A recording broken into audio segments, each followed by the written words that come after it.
Mac's Mackinaw Island Adventure by Beth Vachon, illustrated by Ann G. Rusky. Mac was packed and ready to go, an island vacation ahead. He happily smiled and shared his big plan with his friends, Doc, Dolly, and Ned. They listened to Mac and then shook their heads and snickered and snorted as well. They'd heard quite enough to naysay his plans, and this is what Mac's three friends yelled: "Horses don't go on vacation!"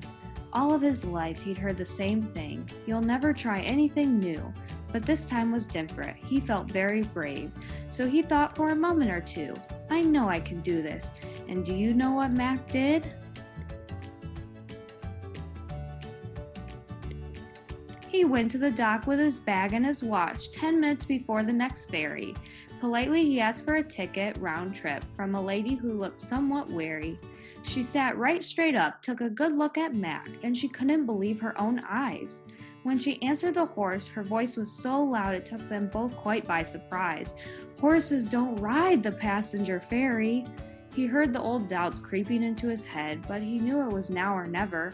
Anxious and nervous, he started to shake, then remembered, "No, I'm brave and I'm clever. I can do this." And do you know what Mac did?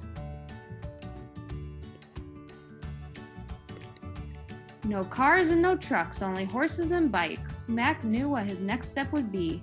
He trotted up to the bicycle shop and asked, "Do you have one for me?" They gave him a 10-speed, a nice little bike. Mac nerved himself up for the ride. Then along came a cute little pigtailed girl who shook her head sadly and sighed. "Horses don't ride bikes." Unsure of himself now, Mac managed to smile and suggested, "Could you teach me how? I've never before been this close to a bike, let alone been upon one till now, but I know I can do this." And do you know what Mac did? Mac knew about Arch Rock, was eager to see it, and wanted to take in the view. A great bike ride later, he'd come to the site and found a tour carriage there too. "Howdy there, fellas. That looks like hard work," said Mac to the three horses there. "They treat us real well and we're proud of our job," said the horses, then warned Mac, "Beware! Horses don't go near the rail." Mac's fear of high places made him want to run, but a voice in his head said, "Don't go." So with camera on hoof and a lump in his throat, Mac edged toward the rail, real slow. "I know I can do this." And do you know what Mac did?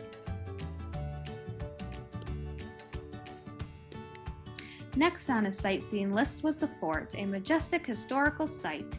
He toured the museum and strolled on the grounds, all enclosed by their walls brilliant white. The firing of cannons was coming up soon. Mac nudged through the crowd to be near, but behind him a muttering voice could be heard, saying, "What's a horse doing in here?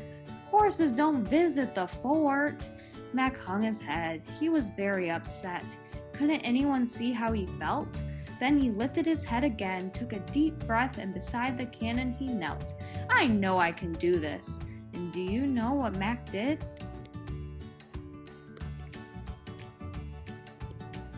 The bright summer sun beat down upon Mac as he gazed at the huge Grand Hotel. Its porch was as long as a whole football field. There were flags and a pool there as well.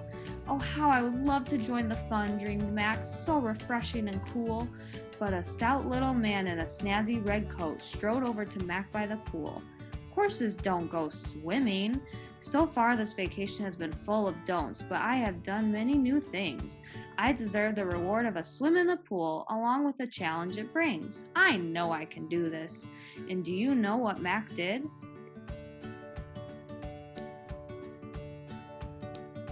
Mac followed his nose and discovered the smells that were filling the bustling streets. He knew the delicious and world-famous fudge would be quite a wonderful treat. "I'll try some vanilla and black cherry, please, and maybe some plain chocolate, too." The clerk at the counter looked very confused and mumbled, "I thought you knew. Horses don't eat fudge." Mac chomped at the bit for some sweet, tasty fudge, much more tempting than oats, grass, or hay, his usual diet. Yes, he would. He would try it, for this was no commonplace day. "I know I can do this." And do you know what Mac did?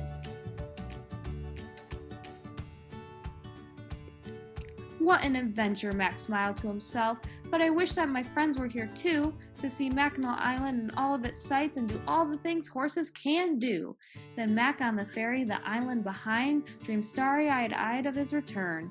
He'd bring all of his friends with him next time he came because there was so much to learn.